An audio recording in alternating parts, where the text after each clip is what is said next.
Hello and welcome to Punch Fear in the Face. I am your host, Shanon, and I ain't even scared. All right. So before I introduce my guest today, let's just do a quick recap. So, fear, why fear? Fear is a problem on our planet. I feel it blocks people from their dreams. It blocks people from living in flow and having what they want in life. And we talked about how some people don't even know what they want in life. They don't even think big enough because of fear and limited beliefs. Then we talked a little bit about just next indicated action. That's how you break free. In action comes clarity, and God meets you in motion. So do something. I don't care if you take out the trash, fold your clothes, do something if you don't know what to do. And also, we talked about the importance of daydreaming. That's where manifestation begins, with the thoughts and the daydreams. And then, of course, identifying your limited beliefs and the fear that's blocking you from actually making those dreams happen. I talked a little bit about my personal experience, and my fearlessness came from a place of anger. I was very angry. I was angry at my father. I was angry at the patriarchy. So I just went forward in life just pissed off. Now I'm trying to now work through all that stuff, and I have, but I want to go into flow with the universe, not from a place of anger, but from a place of knowing the universe is there to conspire with me, not against me. And before I introduce my guest, I want to read something. No, I'm going to read this in a minute. I'm going to introduce my guest. Now, the reason I have invited her here today, and please, we're just in bed. We're just like girlfriends having a talk, but I have a huge amount of respect for this woman and what she's done. And I'm going to let her tell her story. But I will tell you that she was a scrappy little girl, grew up in the streets of Venice Beach, California, and ended up going to Harvard Law and starting a hugely successful law firm, all women partners, and then retired early, and she's living her best life now. So now I asked her, where did your fearlessness come from? I had a feeling it came from where mine came from, because we grew up in a really rough time, and we were angry and we were mad, and we didn't have social media. We weren't comparing ourselves to anybody too. That's another thing. Compare always leads to despair and fear. So we didn't have that. But now when I talked to her, her fearlessness came from a different place. So I'm really excited to find out where her fearlessness came from and what her thoughts on fear are. So without further ado, Hillary Richard McCabe, please tell us your story, because this is Punch Fear in the Face. And we see our kids have more fear than we had. And why is that? And how can people push past their limited beliefs? And what made you so fearless? So I wasn't angry. Yeah, I had every reason to be angry, but I wasn't angry. interesting. Yeah. So the way Shannon and I know one another is her husband Rick is a very, very old and dear friend of mine. And the way that I got to be close with Rick was his older sister Vicky was a good friend of mine. And one day my mom took me to Rick's house, to Rick and Vicky's house, and asked their mom if I could stay with them for a weekend. They said yes, and I ended up living with them for a year. Because So mom was a bit of a hippy dippy. no, No, mom okay. was complicated. She was She was complicated. complicated. She lost both her parents, was in an orphanage with her uh, two brothers and sister. They were split up. They were sent into foster care. They didn't re-find each other until adulthood. Yeah. And, foster care, you're either a maid or a sexual assault Right. victim in many cases, Especially back then. not in every Yeah, case, you but would yeah. take a foster kid to really babysit your other biological Or kids, or that to type of thing. scrub your kitchen, Yeah, what. yeah, yeah. Um, and when my mom was an adult, she found out. So her mom died very young at like 34, leaving 4 kids. And her father couldn't take care of them. And so he put them into a Catholic boarding school. He died like a year and a half later, and they went into an orphanage because there was no money. Wow. And my mom found out as an adult that in that year and a half, her father remarried and had another kid. Oh boy. So she was deeply traumatized and, had a huge black hole when it came to men. And, you know, she loved me as best as she could. Right. Right. I've always been grateful to her for having me, for giving birth to me. Yeah, I just your attitude is so beautiful and so compassionate towards your mother. I mean, we should all have compassionate towards everybody because even the biggest asshole on the planet's broken on some level, right? Yeah. And yeah, what's the point of being angry? So when I was young, so then Rick and his family moved to Arizona. I moved back into the apartment where my mom and her boyfriend lived. And shortly thereafter, my mom and her boyfriend moved out. It just left you there? Yeah. So I spent the summer panhandling with my friends, and my friends' parents would feed me. And then at the end of the summer, I Wow. called my dad, who lived in New York City, and I said, Dad, I need to come back because I need to go to Because you're school. running the streets alone. Yeah. Do you think that that's where your fearlessness come from? Like I necessity is the greatest motivator, I right? didn't have room to be To be scared. Yeah, fearful. that's I right. had to take care of That's myself, right. and it's something I've always done. And the other aspect of this is, I the things that I was afraid of aren't like the big things. Like, what are you going to do with your life? And who are you going to be? And, can I do this job? And, I was never afraid of that because even though my family life was complicated and fractured, we moved a lot, like whatever. Uh, Both of my parents always made me feel like I could do or be anything. Oh, there you have it. Now There you have it. they never said, "Oh, you need to finish high school and then you'll go to college." No. And as a result, I dropped out of high school. Wow. Yeah, little known fact about me. Dropped out of high school, but ended up at Harvard Law. Yes. I love Yes. this story. So I really just fended for myself. So when I was 15 or 16, 15, right before my 16th birthday, I moved back in with my dad, and my older brother lived there with him and his wife, my father's wife, my stepmother, Irene.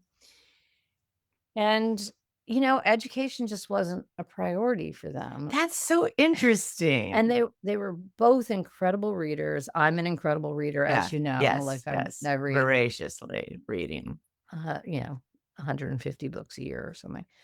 Um, and you would think that, but that's not how they had grown up. Right. My mom, obviously, having been in an orphanage and then foster care, she went to high school and then she went to nursing school. Right. Yeah. My dad was raised on a farm, Right. and he was a total intellectual, completely out of place on this On this farm in New farm. Hampshire. I mean, he did not like milk a cow. What? So he joined the army to escape the farm. Spent 2 years uh doing, just What he had to. And yeah, yeah. yeah, no fighting or anything. So now, so I want to touch more on. So it sounds like there was no time to be fearful. I think that in adversity, you gain strength. Like for example, my fearlessness, I was just mad and angry, but I bowled forward. And what I learned in time is that taking those risks and just going forward benefited me. And so slowly I got used to just facing my fear and taking those risks. It sounds like you were in a place where you didn't have a choice. It was just survival. If I had allowed myself to be afraid, I would have been crippled. Yes, and that I would so have many been people crippled. are. Now, on that note, I want to read you something because I read this in my book last night. And I'll get to quoting who this is. It's Danny Acker. I'm saying the name wrong, but I want to read this that I read. And this is it's a funny perspective. This is a perspective of an alien looking down at Earth. Okay, all right. So I just have to preface that. We understand that. Oh, great. My Kindle just died on me right when I'm trying to. Where's the little button on these things? All right. So sorry, stand by people. Okay. We understand that we humans are afraid I'm sorry, when humans are afraid to face their fears, they deny that they have them. This is a state of double denial. People who deny they have fears are also in denial about being in denial. This creates a second psychological wall around the first one, making it much greater challenge to help them let go of the initial fear-based belief. And I thought that was really fascinating because I see fear all around me and I see people in denial that they're in fear.